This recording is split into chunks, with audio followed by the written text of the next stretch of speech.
नमस्कार मंडळी, दीप किचनमध्ये तुम्हाला सगळ्यांचं पुन्हा एकदा स्वागत आहे. तर आज आपण चमचमीत आणि झणझणीत अशी गवारची भाजी बनवू. सकाळची गडबड असेल ना, तर अशा पद्धतीने तुम्ही गवारची भाजी एकदा बनवून बघा. खूप भारी बनते आणि प्लस पॉइंट म्हणजे 10 मिनिटात तयार होते. तर चला सुरुवात करूया. तर यासाठी मी इथे पाव किलो गवार घेतलेली आहे. पहिला आपल्याला स्वच्छ धुवून घ्यायचे आहेत. मग याची साईडची जी देठ आहेत ना, ती काढून घ्यायची आहेत आणि अशा पद्धतीने आपल्याला ती मोडायची आहे. मार्केटमधून घेताना फक्त बघून घ्या, अशी कवळी असली पाहिजे म्हणजे ती पटकन अशी मोडली जाते. तर अशा पद्धतीने आपली सगळी भाजी मोडून झालेली आहे. तुम्हाला जर वाटलं तर एकदा परत वॉश करू शकता. आता इथे ना आपण अद्रक, लसूण, मिरचीची पेस्ट तयार करूया. 1 टेबलस्पून एवढी पेस्ट झाली तरी बस आहे. आता इथे तोपर्यंत मी गॅसवरती कुकर गरम करत ठेवलं. तर कुकर गरम झाल्यानंतर इथे 2 टेबलस्पून ऑइल घेऊया. मग ह्याच्यामध्ये थोडंसं राई, थोडंसं जिरं असं टाकून तडतडून होऊ द्या. मग एक कांदा बारीक चिरून घेऊया. कांदा थोडासा ब्राऊन होईपर्यंत आपण हे चम्मचने फिरवून घेऊया. त्यानंतर याच्यामध्ये मी छोटासा असा टोमॅटो घेतलेला.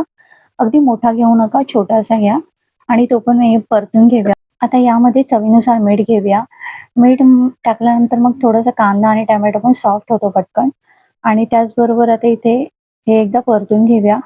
आता इथे कांदा, टोमॅटो पण सॉफ्ट झालेला आहे. तर आता इथे आपण जी पेस्ट तयार केलेली अद्रक, लसूण आणि मिरचीची ती याच्यामध्ये टाकूया. 1 टेबलस्पूनच पेस्ट तयार झाली.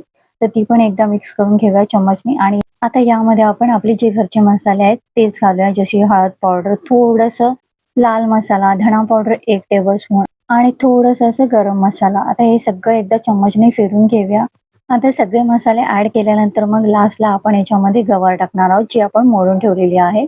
ती गवार पण याच्यामध्ये टाकून घेऊ.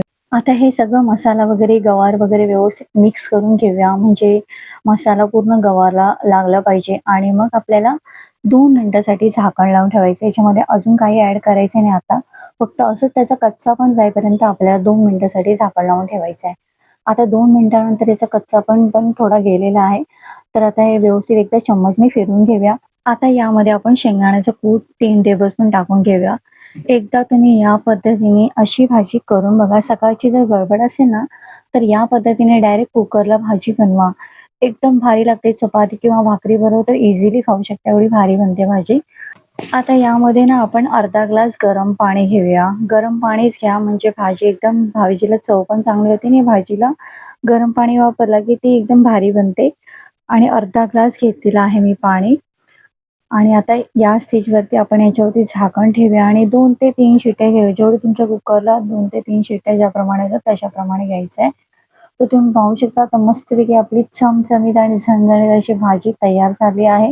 तर डब्यासाठी किंवा रात्री डिनरसाठी वरण भात बरोबर अशी भाजी एकदा नक्की ट्राय करून बघा. एकदम भारी बनते. आणि तुम्हाला पण ही भाजी आवडली असेल तर तुमचा फीडबॅक मला नक्की कळवा. रेसिपी आवडली असेल तर लाईक करा, शेअर करा आणि अशाच नवीन रेसिपीसाठी दीप किचनला सबस्क्राईब करा.